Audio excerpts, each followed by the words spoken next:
اس کا ایک تعلق ہے، اس کا ایک رشتہ ہے۔ ہم اپنے گھروں کے اندر وہ گھرانے بھی جو دور افتادہ بستیوں میں بستے ہیں، پہاڑوں میں بستے ہیں، وہ رسمی تعلیم میں نہ بھی جا سکیں جناب چیئرمین، تو وہ اپنے بچوں کو قرآن و حدیث کا درس ضرور دیتے ہیں، اپنے گھروں میں دیتے ہیں، اپنے قریبی مدارس میں دیتے ہیں، اور یہ بہت بڑا اعزاز ہوتا ہے ہمارے لیے۔ تو اس لیے کسی مسلمان کو، کسی پاکستانی کو اس پہ کوئی اعتراض نہیں ہو سکتا کہ کوئی ادارہ دینی تعلیم دے رہا ہے یا نبی کریم صلی اللہ علیہ وآلہ وسلم کی تعلیمات کو فروغ دے رہا ہے، تو صرف یہ بات کیسے ہو سکتی ہے کسی حکومت کے لیے یا کسی بھی ادارے کے لیے کہ وہ اس ادارے کو منہدم کر دے یا اس کے خلاف ہو جائے یا اسے ختم کر دے؟ یہ تصور بھی کیسے کیا جا سکتا ہے؟ ہمارے ہاں ہزاروں 20,000 سے زیادہ مدارس تو رجسٹرڈ ہیں، یہ سارے مدارس یہ کام کر رہے ہیں، کسی مدرسے کو بند نہیں کیا جاتا، سب کے سب چل رہے ہیں۔ جہاں تک جس ادارے کا میرے بھائی نے ذکر کیا ہے، اس ادارے کے ساتھ کچھ اور متعلقات جڑے ہوئے ہیں، ان متعلقات کا ذکر انہوں نے نہیں کیا، لیکن معاملہ یہ ہوا ہے کہ ایک ٹرانزیکشن جو یو کے سے ہوئی، میں اس کی تفصیلات میں بھی نہیں جانا چاہتا۔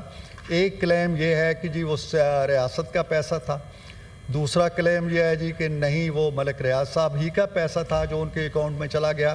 میں اس کنٹروورسی میں نہیں پڑھنا چاہتا، ہو سکتا ہے کسی ایک کا نقطہ نظر ٹھیک ہو یا دوسرے کا ٹھیک ہو، لیکن چند چیزیں، چند سوالات تو اپنی جگہ برقرار رہتے ہیں۔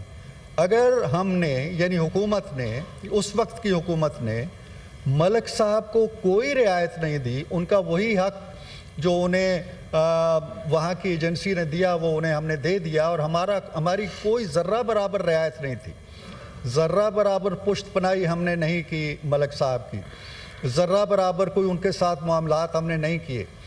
تو پھر ملک صاحب نے، جن کو میں بھی ذاتی طور پہ جانتا ہوں، کاروباری آدمی ہیں، اور کاروباری آدمی ایک ایک پائی، ایک ایک پیسے کا حساب رکھتا ہے، لین دین کرتا ہے۔ انہوں نے 500 کنال زمین، 500 کے لگ بھگ کنال زمین کیوں دے دی ایک ایسے ٹرسٹ کو جو جسے جنم لیے بھی ابھی 4 دن نہیں ہوئے تھے؟ کس خوشی میں دے دی؟ پھر ایک سیکنڈ سر، میری بات سن لیں۔ پھر 240 کنال زمین، محسن عزیز صاحب پلیز، جی 240 کنال زمین فرد شہزادی نامی ایک خاتون کو بنی گالہ میں، یہ سارا اس فیصلے میں لکھا ہوا ہے، وہ کس خوشی میں دے دی؟ کیوں دے دی؟ اگر انہوں نے کوئی رعایت نہیں لی تھی تو کیوں دے دی؟ یہ چند سوالات ہیں۔ ابھی میرے دوست نے بار بار کہا جی کہ ایک پائی کا فائدہ نہیں اٹھایا، ایک پیسے کا فائدہ نہیں اٹھایا۔ یہ جو سینکڑوں کنال اراضی ہے، یہ پتہ نہیں پائی میں ملتی ہے یا پیسے میں ملتی ہے یا ڈالروں میں ملتی ہے یا پاؤنڈز میں ملتی ہے یا روپوں میں ملتی ہے، لیکن اس کی کوئی قیمت ہے نا، اس کی قیمت ہے اور بہت بھاری قیمت ہے۔ اور پھر جو ٹرسٹ بنا جناب چیئرمین، وہ ٹرسٹ وجود ہی نہیں رکھتا اس وقت۔ یہ میں بتاتا ہوں، 2020 کے اندر یا 2021 کے اندر انہوں نے ایک قانون بنایا اور 1882 کا جو ایکٹ ہے اسے منسوخ کر دیا، کہا کہ سارے ٹرسٹ نئے سرے سے 2020 میں رجسٹر ہوں گے۔ یہ ٹرسٹ واحد اسلام آباد کا ٹرسٹ ہے جو رجسٹر نہیں ہوا، آج تک رجسٹر نہیں ہے، لہٰذا یہ ساری زمین، یہ ساری جائیداد اب کسی ٹرسٹ کی ملکیت نہیں ہے، یہ 2 شخصیات کی ملکیت ہے، خان صاحب کی ملکیت ہے اور ان کی اہلیہ کی۔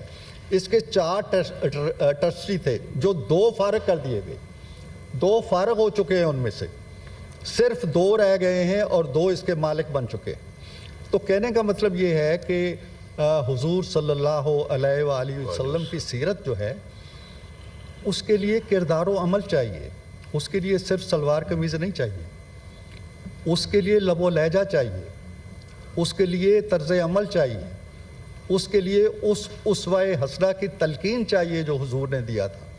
یہ سلواروں اور قمیضوں سے نہیں آتی۔ آپ اس سارے مقدمے کے اندر یہ جو پیسہ آیا ہے، یہ جو زمینیں آئی ہیں، میں ان انگوٹھیوں کا اور ہیروں اور جواہرات کا ذکر نہیں کر رہا، یہ وہ چیزیں ہیں جو اس کیس کے اندر آئی ہیں، موجود ہیں، برسر زمین ہیں، ہوائی نہیں ہے، خلائی نہیں ہے۔ اگر ان کا رشتہ جا کے جڑتا ہے ایک ایسے ادارے کے ساتھ جس کو آپ کہتے ہیں جی کہ وہ کوئی یونیورسٹی تھی، وہ یونیورسٹی بھی نہیں تھی، وہ اب بھی ایک کالج ہے، ایک گریجویٹ کالج ہے جو لاہور کے ایک کالج سے جڑا ہوا ہے۔ یہ کیا کوئی آپ دیوبند کھولنے جا رہے تھے؟ آپ کوئی علی گڑھ کھولنے جا رہے تھے؟ یہ کیا ہے؟ 4 سالوں کے اندر اگر 200 بچے وہاں پڑھ رہے ہیں، 2 ڈسپلن ہیں صرف، تو کہنے کا مطلب یہ۔ اور پھر ایک اور بات، وزیر اعظم کو یہ اختیار ہے کہ وہ پورے ملک کے اندر یونیورسٹیوں کے جال بچھا سکتا ہے۔ یہ ٹرسٹ کا جو کام ہوتا ہے یہ وہ لوگ کرتے ہیں جو حکومتوں میں نہیں ہوتے، جیسے خان صاحب نہیں تھے، انہوں نے بڑے اچھے کام کر لیے، جیسے عیدی نے کر لیا۔ اب جو حکومت میں ہوتا ہے وہ پورے ملک کے اندر یونیورسٹیاں کھول سکتا ہے، اسے اختیار ہے۔ اسے کیا پڑی ہے کہ وہ اس طرح کی ایک ایسے شخص کے ساتھ مل کے، جس کو وہ رعایت دیتے ہیں، اس کے ساتھ مل کے اس کے پیسے سے ایک ادارہ کھڑا کرے۔